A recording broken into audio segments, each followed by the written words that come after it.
In online lecture 15 for Bio 240, we're going to be talking about aneuploidy. In learning about chromosomal mutations, so far we've learned about chromosomal rearrangements. These are those large-scale mutations that include deletions, duplications, inversions, and translocations. Today we're talking about numerical changes in chromosomes. And this includes two types, aneuploidy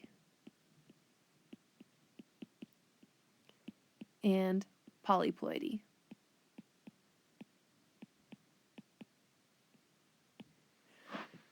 So aneuploidy basically means not ploidy. So these are cells that have lost or gained one or a few chromosomes.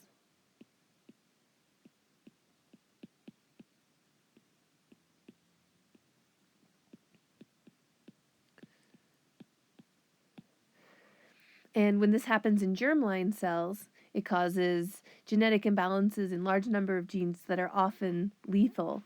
In somatic cells, again, they can be lethal, but they can also lead to cancer. So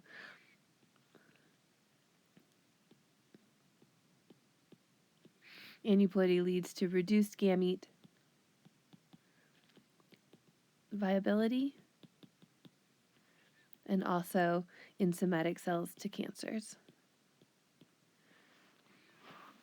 Now, polyploidy means many ploidy, and these cells have gained one or more sets of chromosomes.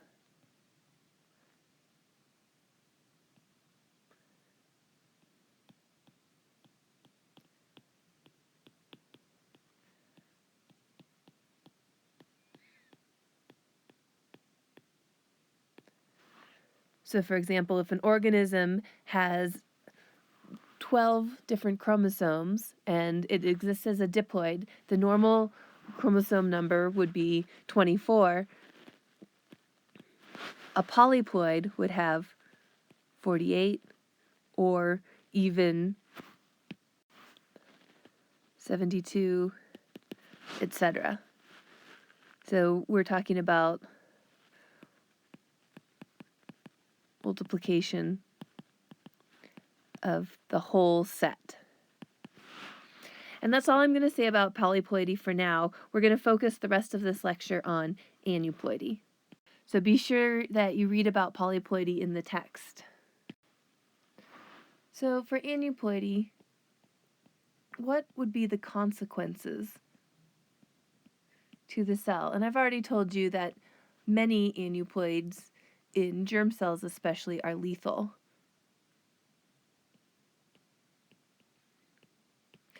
And why might that be? Well, if you think of a normal diploid cell, there are 2 copies of every chromosome.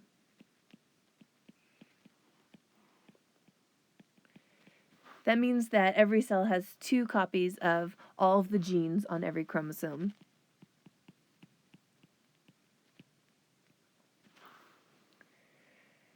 Except for the sex chromosomes in males. But therefore, for every autosomal gene, and there is a precise balance of gene products or gene proteins. And this is true for all of the various genes in a given genome. Now, if you have a diploid organism that has an additional copy of this chromosome, for example, chromosome 21, then all the genes on that chromosome are present in 3 copies instead of 2.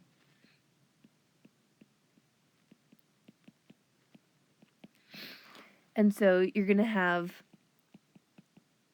extra copies of some genes, but not all genes, not every gene. And so there's going to be genetic imbalances because we've evolved for the right gene dosage based on the expression of genes in our genome. And of course, if an aneuploid cell has lost a chromosome, you would have decreased copies of some genes. And so this basically leads to gene dosage imbalances.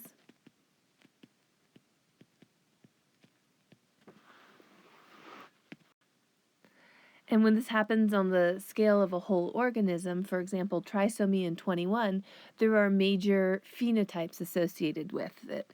That's what causes some of the facial dysmorphism that's associated with Down syndrome, as well as the mental retardation, the heart defects, all of the other consequences of having Down syndrome.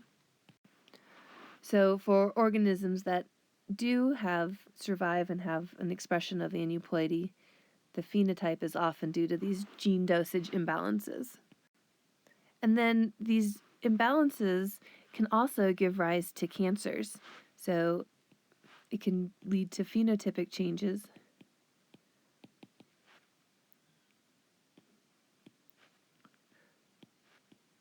for the organism in the germline, or it can lead to changes in the cellular physiology that can result in cancer. And these changes are also related to this gene dosage imbalance.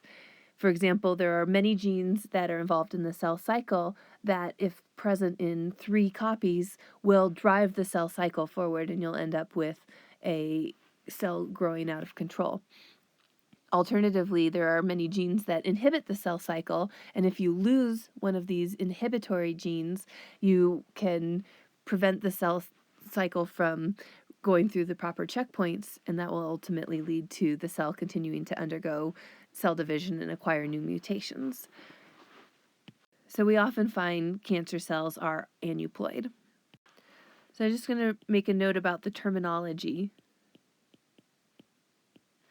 When we're talking about a normal diploid cell,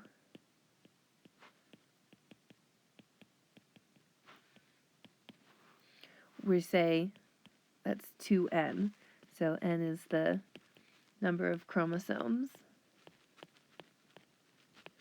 for an organism.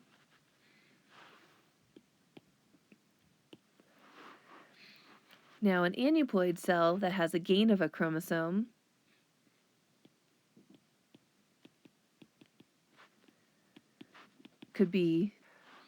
is denoted as 2n plus 1. And this indicates that there's a trisomy for one of the chromosomes. Another aneuploid cell that has a loss of a chromosome we would denote as 2n minus 1, and that indicates that one of the chromosomes is present as a monosomy. So for Down syndrome, we would refer to that as trisomy 21.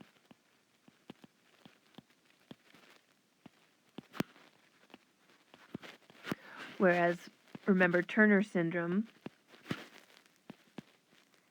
is monosomy for X. So what this annotation means is that in both cases, all chromosomes are present in the normal 2 copies, except for one that is gained or lost. And it is possible to get more complex aneuploidies. You could have something like 2n plus 4, where there are 4 chromosomes that are present in trisomy, or 2n minus 2, where maybe 2 of the chromosomes are present in monosomy. And you see that a lot in cancer cells that have a lot of genetic instability. So how do we get aneuploidy? How do aneuploids arise in cells? Well, it happens as an error in cell division. And again, in germ cells, this would be meiosis.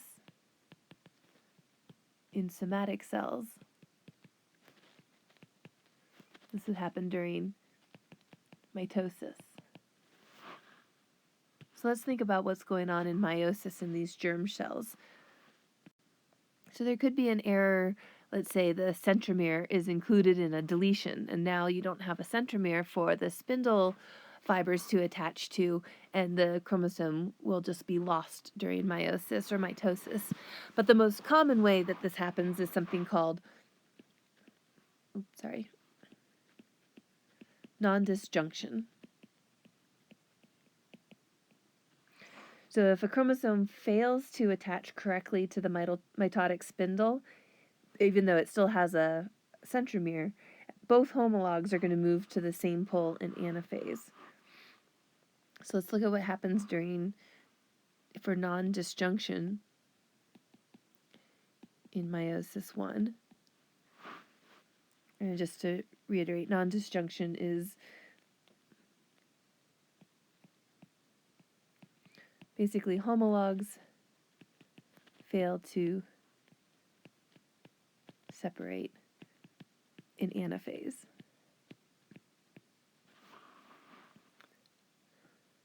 So let's say we have a cell here, and we have a series of chromosomes.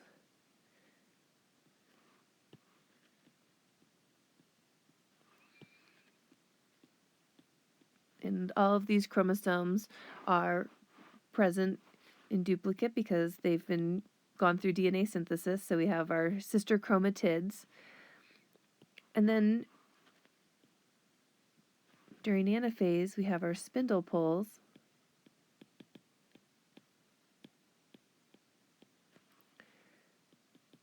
And the spindle fibers come out and attach to the chromosomes, which, because they're lined up correctly, are homologous pairs. And it could be that one of these fails to form properly or fails to attach properly at the centromere for some reason. So now, when this cell finishes the cytokinesis, we're going to end up with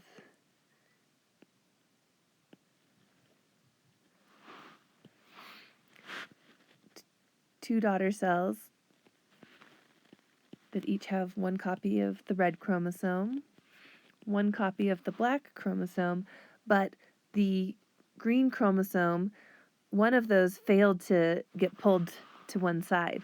And so you're going to end up with a cell that has two copies of the green chromosome and another cell that has 0 copies. Now when the cell finishes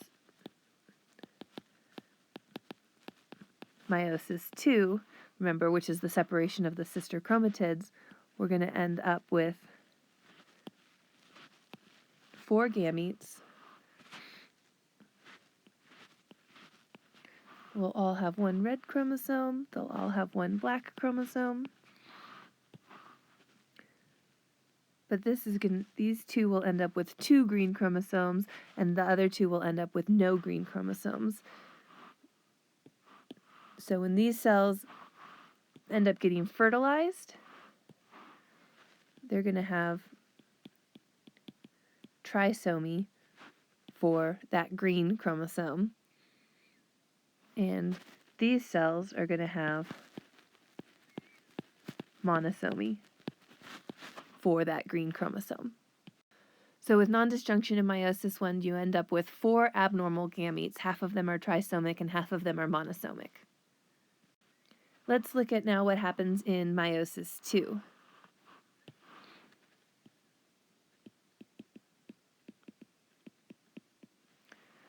So let's say that the cell, we have our 2 cells that underwent a normal meiosis I.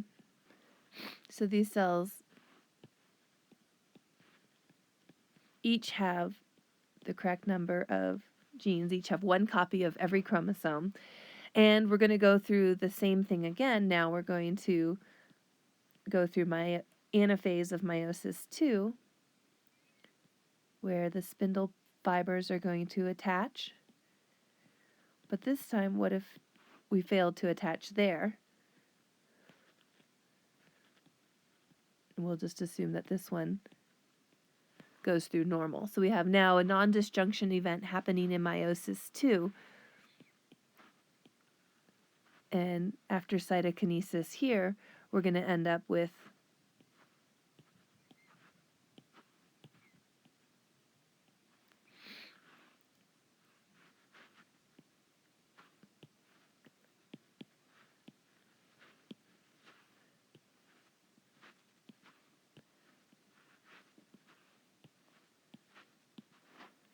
So we're going to end up with 4 daughter cells.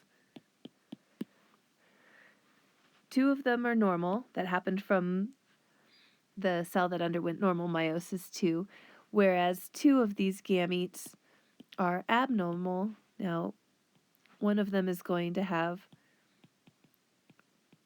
trisomy if it's fertilized, and the other one is going to have monosomy for that green chromosome if it's fertilized. So the difference between non-disjunction in meiosis I and non-disjunction in meiosis II is the ratio of gametes that are going to have monosomy and trisomy. Now in humans, aneuploidy is quite rare in the germline because most of the time it's lethal. Again, chromosome 21 can be present in trisomy, and that causes Down syndrome. There's a couple other chromosomes where trisomy is tolerated, but the only chromosomes where monosomy is tolerated are the sex chromosomes. And the most frequent aneuploidies in humans are seen in the sex chromosomes. So let's look at what happens if we have non-disjunction of the X or the Y chromosomes. And there's 4 possibilities. We could have non-disjunction in meiosis I for females, or meiosis II for females, or we could have non-disjunction of meiosis I or meiosis II for males. So let's start with non-disjunction of meiosis I in females. So remember, a female has 2 X chromosomes. So let's just put these X chromosomes here in the middle. And let's say that this spindle pole fails to attach for some reason. Now, this is going to result in 2 cells after meiosis I, where this one was going to have 2 copies of X, and this one will have 0 copies. And now when we undergo meiosis II,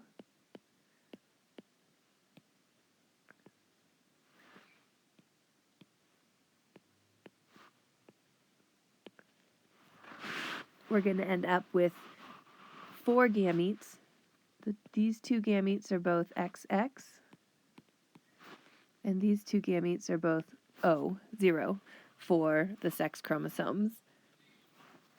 Now let's look at what happens during fertilization.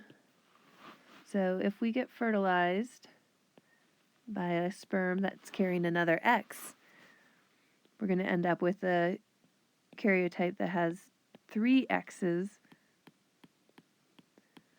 for either of the top 2 gametes, or XO for either of the bottom 2 gametes. And if you remember back when we talked about sex determination and the sex chromosomes, multiple copies of X, that's called triplo X syndrome, but it really doesn't have a phenotype. So why don't you think it has a phenotype? Whereas XO, remember, was Turner syndrome. So monosomy for X does have a phenotype. These girls tend to be a little less secondary sex characteristics, and they are sterile, but they have normal intelligence. So what happens if our little sperm instead had a Y chromosome? Well, we would have XXY for these 2, and Y0, YO for the bottom 2 during fertilization. So this was, let me move that over just a little bit, Klinefelter's syndrome. And people who have Klinefelter syndrome have some phenotypic changes, usually small testes, less facial hair, these secondary sex characteristics, and they tend to be tall. And like the Turner syndrome, they're sterile. but they do usually have normal intelligence. Over here, YO is lethal. So remember, the X chromosome contains many very important genes. And going back to my question before, why do the triplo X females not have a phenotype, and why is Klinefelter's pretty minimal phenotype? And that's because remember that we have a natural mechanism for adjusting for gene dosage on the X chromosome, which is the formation of bar bodies. So X inactivation, you form a bar body for any extra copies of chromosome X, so that in any given cell, only one copy of the genes on an X chromosome should be expressed. The other X chromosomes that that cell might have are turned off, and that as that chromosome is turned into a bar body. So we're correcting for the gene dosage effects for the sex chromosomes, and that's why the aneuploidies of the sex chromosomes are more well tolerated. But you can't have 0 X chromosomes. You have to have at least 1. So how many bar bodies do you expect in the triple X females? Hopefully you said 2, because we're going to have 1 X chromosome that will be expressed, and then the other 2 will be turned into bar bodies. How many bar bodies do you expect in a Klinefelter individual? 1. You're going to have 1 X chromosome that will be expressed, and then the other one inactivated. How many bar bodies in Turner syndrome? There should be 0. So that was what happens for meiosis I in a female. Let's move on to look at what happens in meiosis I if there's a non-disjunction event in a male, XY. So we have our gamete, our germ cell, undergoing gametogenesis. The X and the Y chromosomes have some homology, so they are actually pairing up during prophase, and then during anaphase, our spindle pull on one side fails for some reason. So after meiosis I, we're going to end up with 2 daughter cells. One is going to have both the X and the Y, and the other is not going to have a sex chromosome. Now, when we undergo meiosis II,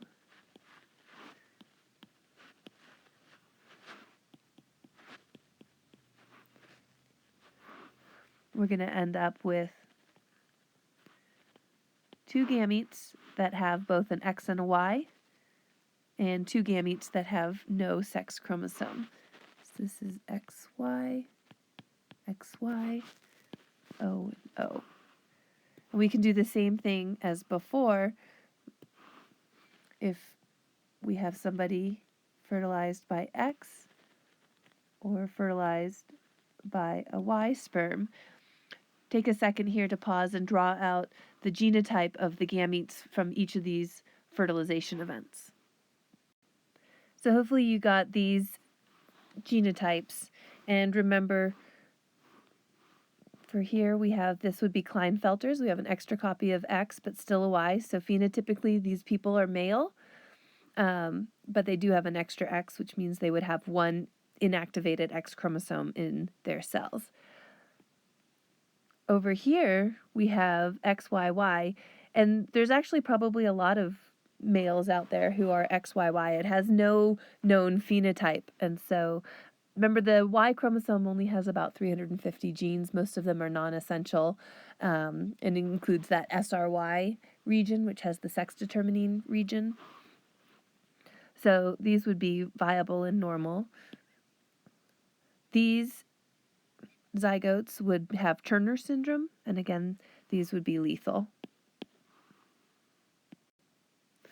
So I've just gone through for you what happens during meiosis I for males and females if there's a non-disjunction of the sex chromosomes. So why don't you Now try to do this. What would happen if there's non-disjunction of the X or the Y chromosome during meiosis II? And what ratio of aneuploid to normal gametes do you expect to see? Okay, don't forget to read about polyploidy, and I'll see you in class.